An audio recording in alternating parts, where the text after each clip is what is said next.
I am pleased and honored to introduce our our third session of speakers to close out this wonderful day together. And kicking us off will be Emily Rose Beeber. Emily is a PhD candidate in art history at the University of Delaware. And she has been working with the Baltimore Museum of Art and has been a great resource to me as we talk a lot about portraiture in the collection. So very, very, very honored. So Emily will be giving her lecture on A Legacy of Labor, an 18th century coffin stool and the Miles Brewton House. Emily, take it away.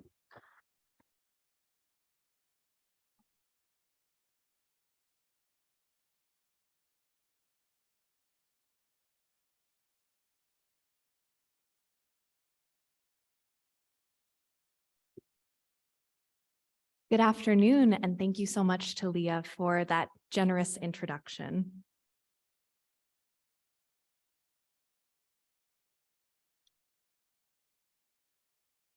Through a tall iron gate, up a flight of stairs, and behind the front door of a palatial home, a man sits on a cypress stool. His feet rest on one of the stretchers as he waits for the visitors to arrive. A horse-drawn carriage makes its way down King Street and comes to a halt in front of the house. Its occupants dismount onto the pavement below and walk towards the entrance. They pass through the immense spiked iron gates that separate the property from the street, ascend one of the staircases flanking the basement entrance, and step onto the neoclassical front portico. The man, a butler in livery, rises from his stool and ushers them inside for the evening's gathering.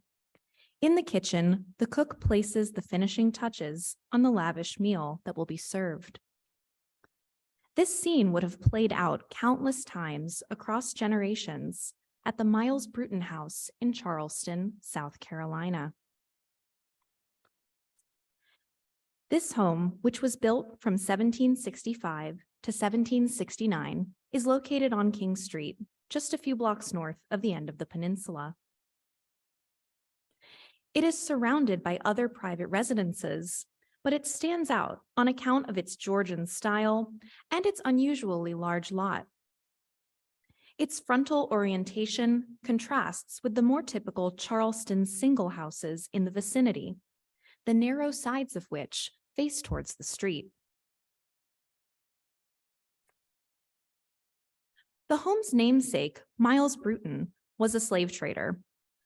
That pursuit gave rise to the wealth that engendered its construction. Following his death at sea in 1775, the house passed to Brewton's sister, Rebecca Brewton Mott, and it has since descended through her family line. Although its occupants have had several different surnames since then, including Alston, Pringle, and Frost, they are all related to the original owner. It also remains a private residence. This site has received extensive scholarly attention. Its interior features elaborate furnishings, decorative objects, and works of art that attest to the wealth and cosmopolitanism of its inhabitants. As a result, the inconspicuous cypress stool at the center of this project seems out of place.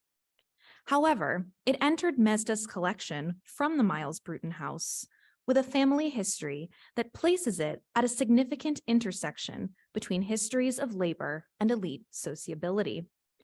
It materially manifests the desire of enslavers and property owners to control access to their domestic spaces, but it simultaneously relies on the labor of an enslaved person or domestic worker to operate effectively.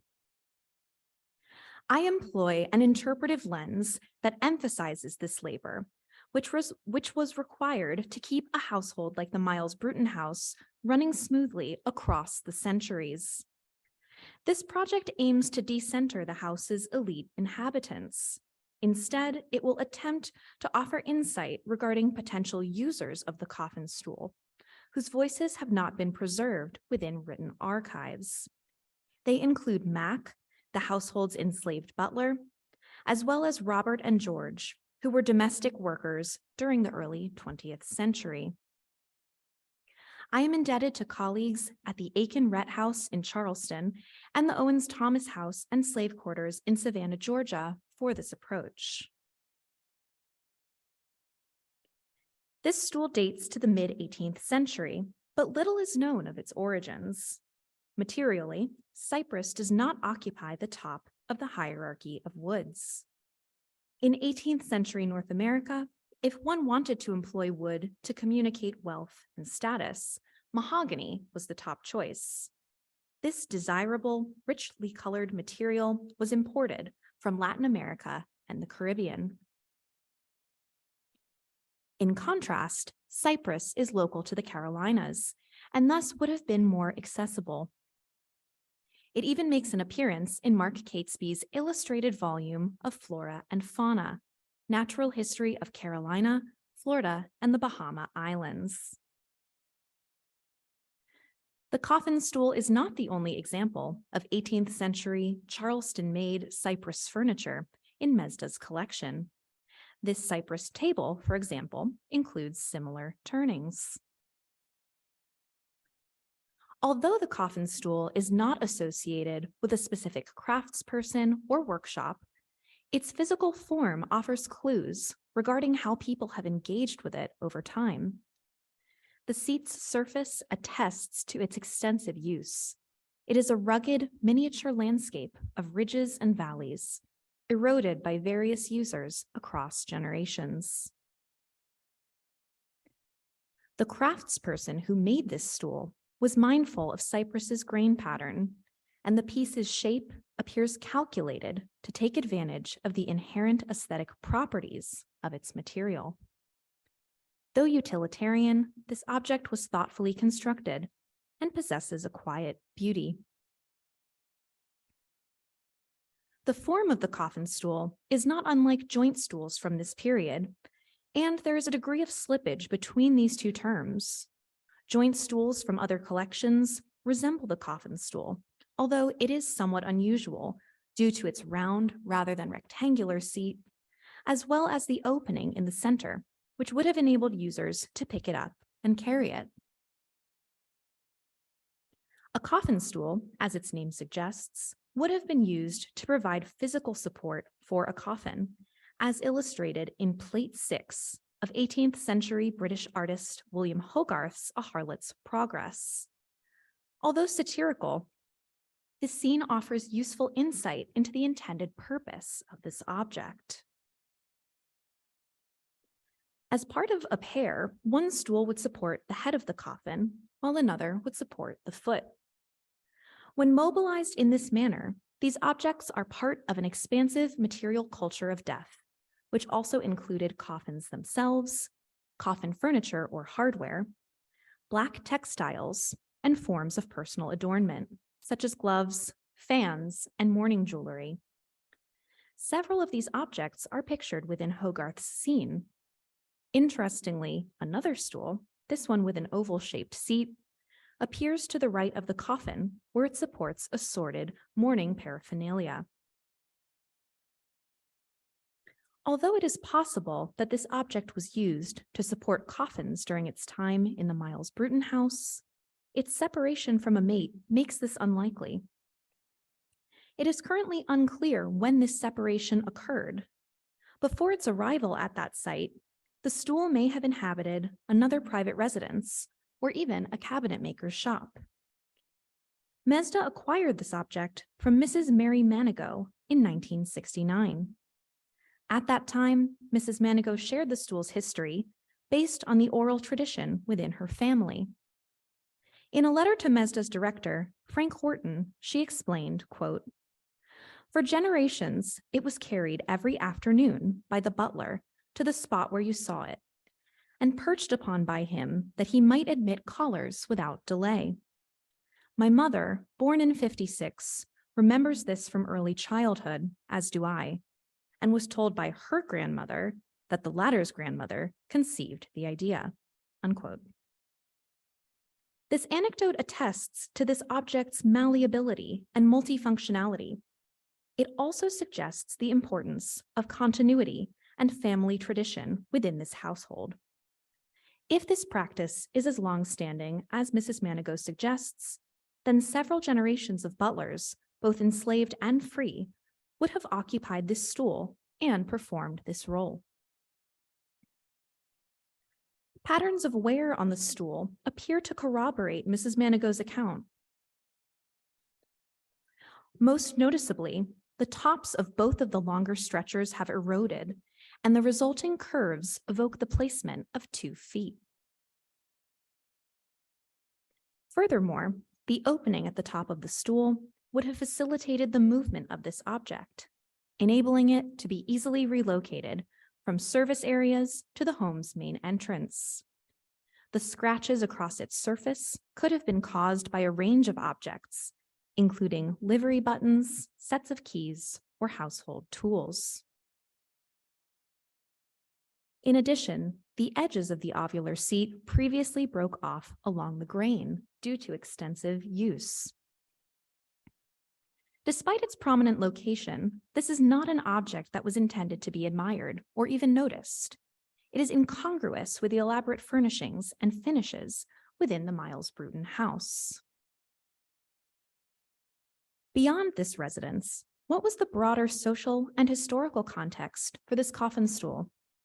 It is arguably inextricable from the history of slavery, which manifested in myriad ways throughout the American South. Charleston, as well as other urban centers, could afford a degree of autonomy and freedom of movement for enslaved people. They could, for example, meet up in public urban settings, such as markets, and temporarily evade the direct surveillance of their enslavers. This social landscape reached a dramatic crescendo in 1822, when Denmark Vesey's plans for a slave rebellion in Charleston were discovered. This event heightened the anxiety of wealthy white enslavers in the city, and it prompted changes to the very fabric of the urban landscape. The gates of the Miles Brewton house are a particularly conspicuous example of a broader shift. As the art historian Maury McInnes has noted, Vesey's intended rebellion socially and materially shaped the Miles Brewton house by prompting the addition of an imposing set of iron gates with projecting radial spikes. These gates can be placed in a fruitful dialogue with the coffin stool.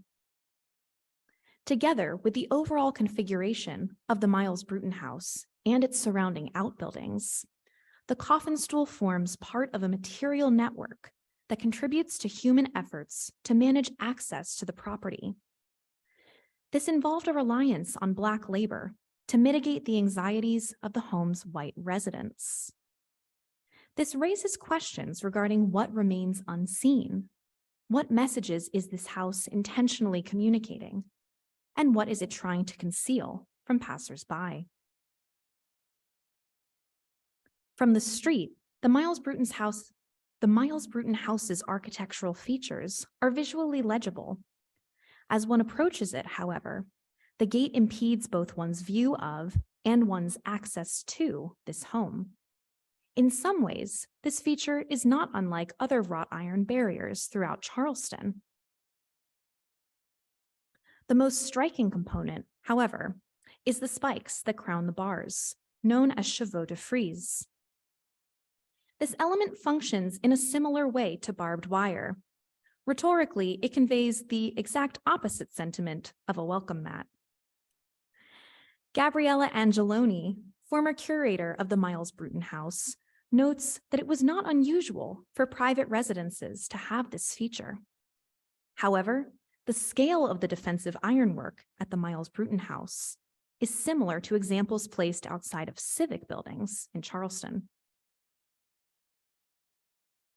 The gate and the stool, though different in material and scale, thematically resonate.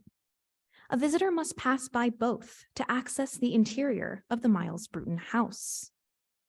These two objects prevent and facilitate admittance with varying degrees of conspicuousness. The iron gates are intended to make a public statement, while the stool provides physical support for an individual who is positioned at the entryway. Within an antebellum context, the white inhabitants of the Miles Brewton house relied on enslaved laborers, who they called upon to manage access to their home, prepare their food, and launder their clothes, among other tasks. In the years before the Civil War, they were outnumbered by the individuals they enslaved. In 1850, there were 22 enslaved people and 12 members of the Pringle family on the property. And by 1860, there were 32 enslaved people and only 6 Pringles. Mack, an enslaved butler, worked within this context. His labor was critical to the family's lifestyle and their social engagements.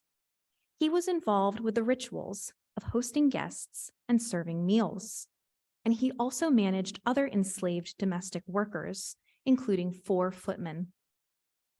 He would have known where to put each element of a place setting, how to serve tea, and how to clean and maintain a range of objects, including glassware, silver, and ceramics. He was also designated the caretaker of the home's ornate chandelier. These responsibilities required extensive knowledge of social customs and conventions, as well as the physical properties of the materials that he cleaned, handled, and stored. In short, his expertise was integral to the operation of the household. Members of the family even obtained a photograph of Mack, which they sent to a relative, Edward, who had moved to California. In his response, Edward said, quote, "And old Mack, how magnificent he is. I have laughed over him a dozen times.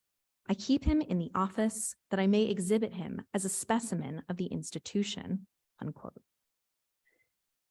This phrasing suggests that despite the family's purported fondness for Mack, they also viewed him as a curiosity and an object of derision. What happened to Mack, as well as the other individuals who were enslaved at the Miles Brewton house after the Civil War? I have not yet determined where Mack went following emancipation, but further archival research may provide an answer to this query. Some of the families that were enslaved at the Miles Brewton house remained at the site and lived in the slave quarters, even after emancipation. The coffin stool materially echoes this stasis, as it remained in use in the entryway of the Miles Brewton house well into the 20th century. Who was using it then? A slim volume published in 1944 by Susan Pringle Frost, a descendant of Miles Brewton who lived in the house during the late 19th and early 20th centuries, offers insight regarding these questions. Frost discusses the domestic workers employed within the household, and her tone is generally romantic and nostalgic. She reproduces sentimental poetry by past visitors to the house and includes a section about the home's quote-unquote faithful servants. Did they consent to being included in this volume and having their photographs taken?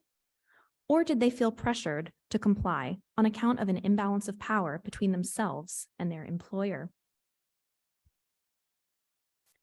Frost discusses a man named Robert, who worked at the home as both a coachman and butler.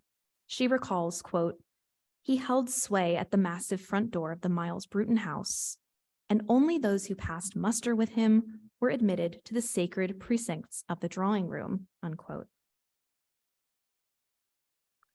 She also describes a man named George Nelson, who, like Robert, helped with the process of admitting visitors to the house.